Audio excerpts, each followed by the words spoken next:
నిరుపేదలకు అందని ద్రాక్షలా మారిన విద్యను వారికి అందించే లక్ష్యంతో వాల్మీకి ఫౌండేషన్ చైర్మన్ సూర్య గణేష్ వాల్మీకి గత కొన్ని సంవత్సరాలుగా కృషి చేస్తున్నారు.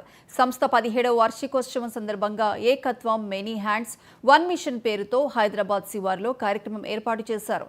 ఈ సందర్భంగా పేద విద్యార్థులకు సైకిళ్లు, పాఠ్యపుస్తకాలు, క్రీడా సామాగ్రి అందించారు గణేష్. వాల్మీకి గురుకులం ద్వారా గ్రామీణ, గిరిజన ప్రాంతాల్లో 1200 మందికి పైగా పిల్లలకు విద్యను అందిస్తున్నామని ఆయన తెలిపారు. ఈ కార్యక్రమం skill international deputy vice president NSN Mohan, Pragati group chairman doctor GBK Rao, security నిపుణులు డాక్టర్ కన్నెగంటి రమేష్ తదితరులు పాల్గొన్నారు.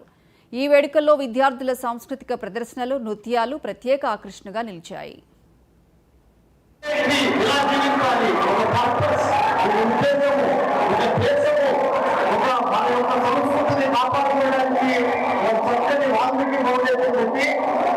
పేద ప్రజలకి మత ప్రాంత భేదాలు లేకుండా మానవ శ్రేయస్సుకి వాళ్ళు ఎంత సహాయం చేస్తున్నందుకు వాళ్ళు మీరు తప్పనిసరిగా మంచి ప్రయోజనంలో ఉన్నారు.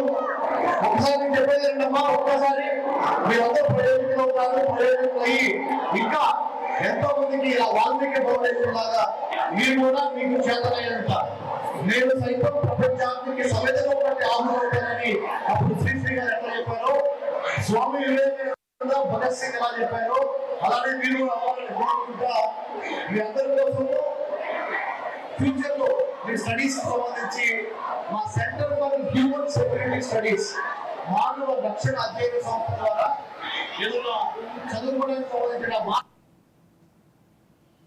కృష్ణా జిల్లా